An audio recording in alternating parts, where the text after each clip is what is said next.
En 1973, la France avait quelque chose qu'aucun autre pays n'avait jamais réuni. La meilleure voiture de rallye de la planète et la meilleure voiture d'endurance de la planète. Toutes les deux françaises, toutes les deux gagnantes. Et toutes les deux issues du même réseau industriel. L'Alpine A110, 530 kg de fibres de verre et d'instinct, moteur Renault en position arrière, construite à la main à Dieppe. La Matra MS 670, monocoque en aluminium de qualité aérospatiale, V12 3 litres, 450 chevaux de précision calculée soutenue par un industriel de la défense. Même carburant, même pneus, même pays. Pendant un bref instant, la France avait ce que Ferrari avait passé des décennies à essayer de construire. En moins de 2 ans, les deux programmes avaient disparu. Pas parce que Ferrari les avait battus, pas parce que Porsche les avait battus. La question n'est pas pourquoi la France a perdu, c'est pourquoi la France a jeté une dynastie qu'elle possédait déjà.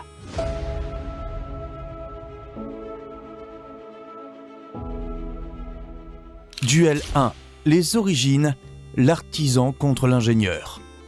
Jean Rédélé a grandi à Dieppe comme fils d'un concessionnaire Renault, ce qui veut dire qu'il était entouré de voitures avant même de vraiment les comprendre.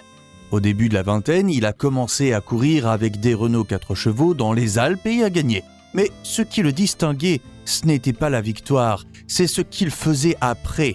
Il se demandait pourquoi la voiture fonctionnait au lieu de simplement fêter la victoire.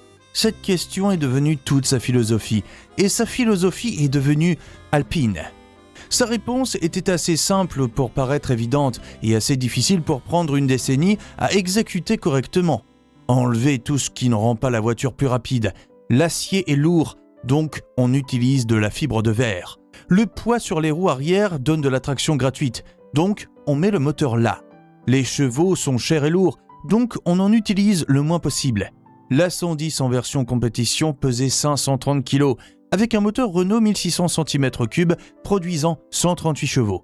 Et elle battait des voitures avec 2 fois plus de puissance parce que ces voitures transportaient 2 fois plus de masse dans chaque col de montagne.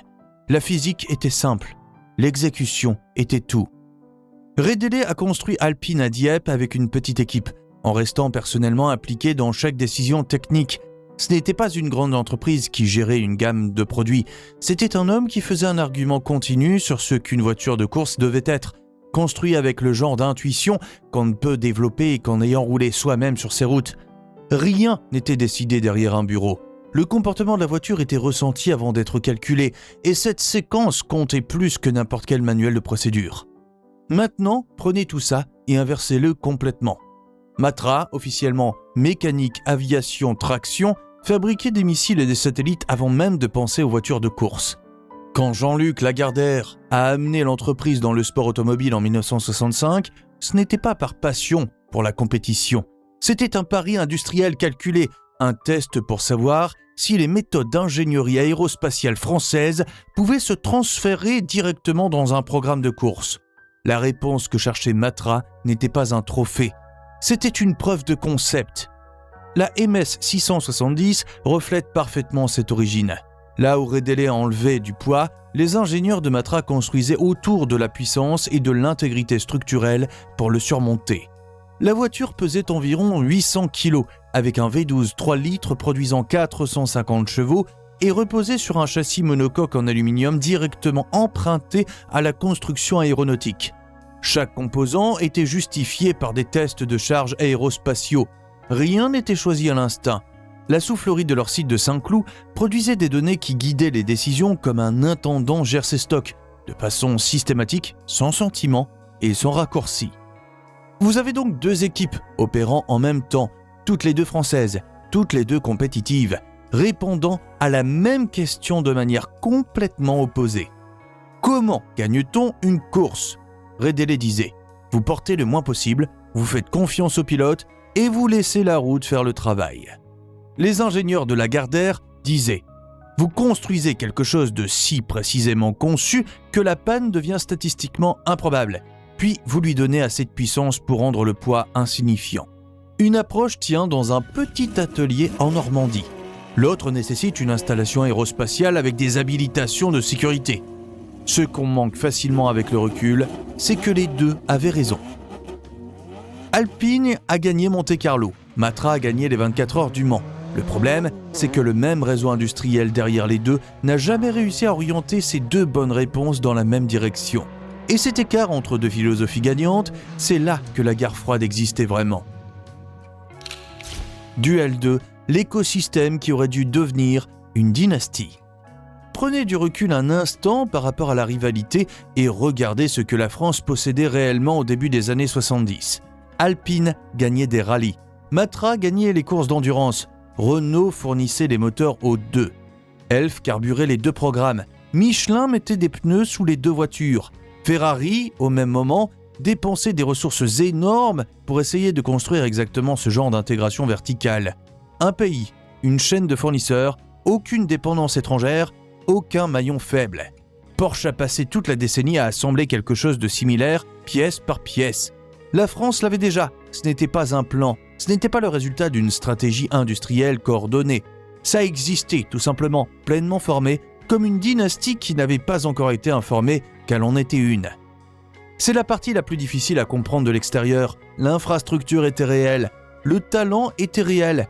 Pescarolo et Larousse chez Matra, Jean-Claude Andruet et Ove Anderson au volant de l'A110, ce n'étaient pas de bons pilotes au standard français, ils étaient vraiment parmi les meilleurs au monde à ce moment-là. Le carburant fonctionnait, les pneus fonctionnaient, l'argent était là. Rien ne manquait sauf une chose qu'on ne peut pas ingénierer, une direction commune.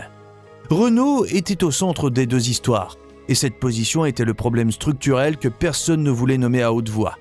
On ne pouvait pas ouvertement favoriser un constructeur français plutôt qu'un autre quand les deux portaient le drapeau national. Ce qui s'est passé était plus discret qu'une décision. Alpine recevait les moteurs dont elle avait besoin pour continuer à gagner les rallyes. Matra recevait le plus gros budget Elf après la victoire aux 24 heures en 1972. Le soutien circulait, mais de façon inégale et sans plan, comme l'eau qui trouve le point le plus bas plutôt que le plus utile. Et puis, il y avait Saint-Cloud. La soufflerie de Matra fonctionnait sous protocole de sécurité aérospatiaux parce que le même bâtiment qui affinait aérodynamiquement la MS-670 travaillait aussi sur des projets dont vous n'étiez pas habilité à connaître l'existence.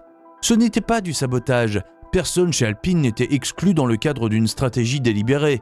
C'était simplement deux organisations avec des cultures institutionnelles totalement différentes, l'une construite sur le feeling et l'artisanat, l'autre sur les niveaux d'habilitation et le test de charge, qui n'ont jamais développé un langage commun. Le savoir est resté là où il était né. Pendant ce temps, la concurrence observait et attendait. Ferrari n'avait pas besoin d'infiltrer quoi que ce soit. Porsche n'avait pas besoin d'un contact à Dieppe ou à Saint-Cloud. Ils avaient juste besoin que la France continue exactement ce qu'elle faisait. Deux programmes qui tournaient en parallèle, qui réussissaient séparément, qui tiraient les ressources et l'attention dans des directions opposées, au lieu de vers ceux qui essayaient vraiment de les battre. Duel 3, Le Mans 1973, la course qui a tout décidé. 3 Matra MS670B contre un seul prototype Alpine A440. Avant même qu'un seul moteur ne démarre sur la ligne droite des Unaudières, l'écart de ressources était visible dans les stands pour quiconque voulait le lire. Matra est arrivé au Mans en juin 1973 comme une opération militaire arrive sur un théâtre. 3 voitures identiques, une infrastructure de soutien aérospatial complète, un équipage qui avait répété chaque scénario de panne à l'avance. Alpine s'est présenté avec un prototype ambitieux et la même approche instinctive qui avait gagné Monte-Carlo 5 mois plus tôt. Le problème, c'est que le Mans n'est pas Monte-Carlo. Ça ne récompense pas l'instinct sur 24 heures. Ça punit chaque gramme d'incertitude que vous portez. Henri Pescarolo et Gérard Larousse ont partagé la Matra de tête et ont conduit exactement comme la voiture avait été conçue pour être conduite. Avec une discipline mécanique absolue. Rien de gaspillé, aucun moment d'héroïsme que les données n'avaient pas déjà validé. Le V12 avait été développé aux tolérances de fiabilité aérospatiale, ce qui signifiait que Pescarolo n'avait pas besoin de le ménager. Il devait juste le nourrir en carburant et tenir le rythme. Tour après tour, la MS670B roulait dans une bande de performance étroite que les ingénieurs de Matra avaient calculé pour pouvoir tenir pendant 1 jour et une nuit complet sans casse. Ce calcul s'est révélé exact. L'Alpine A440 n'a pas tenu jusqu'au dimanche matin. Une casse de boîte de vitesse a terminé la course avant l'horloge. Et le plus dur était que personne qui avait suivi les 2 programmes de près n'était vraiment surpris. Construire léger résout des problèmes sur une spéciale de montagne. où la voiture roule pendant quelques minutes. Sur 24 heures, les contraintes mécaniques s'accumulent d'une façon que la philosophie fibre de verre et une ligne de moteur 1600 cm3 n'avaient jamais été conçues pour absorber. Matra a terminé première, deuxième et troisième. Pas juste une victoire, une déclaration. L'ingénierie aérospatiale française avait démontré qu'elle pourrait durer plus longtemps que tous les autres constructeurs du monde sur une journée et une nuit complète de course. Duel 4, ce que la France a perdu. En 1974, Renault a officialisé la situation. Alpine a été absorbée dans la structure du groupe. Redélé a gardé son titre et l'usine de Dieppe a gardé son nom sur la porte. Mais le contrôle technique est monté dans une logique de comité, de cycle de validation et de revue trimestrielle. La philosophie qui avait construit l'A110 n'a pas été rejetée ouvertement. Elle a été diluée, ce qui est plus lent, plus difficile à voir et produit exactement le même résultat à la fin. Matra est sorti différemment, mais a atterri au même endroit. En 1975, Lagardère avait déjà tourné les ambitions sportives de l'entreprise vers la Formule 1, en soutenant la nouvelle équipe de Guy Ligier et en abandonnant complètement l'endurance. Le programme V12 a été mis au placard. La soufflerie de Saint-Cloud est retournée au travail aérospatial et de défense. Ce que la France a réellement perdu, ce n'était pas 2 programmes de course, c'était 2 façons entièrement originales de penser la vitesse, toutes les 2 prouvées juste pour les résultats. Conclusion. La France avait la meilleure voiture de rallye et la meilleure voiture d'endurance au monde en même temps. Même carburant, même pneus, même pays. Elles n'ont jamais couru vers la même ligne droite d'arrivée. La disette de 35 ans qui a suivi n'est pas une histoire de défaite face à Ferrari ou Porsche. C'est ce qui arrive quand un pays ne parvient pas à décider ce en quoi il croit vraiment. Team Alpine ou Team Matra ? Donnez votre réponse en commentaire. Abonnez-vous pour plus d'histoires du garage français et partagez cette vidéo avec quelqu'un qui pense que Ferrari a toujours eu la vie facile.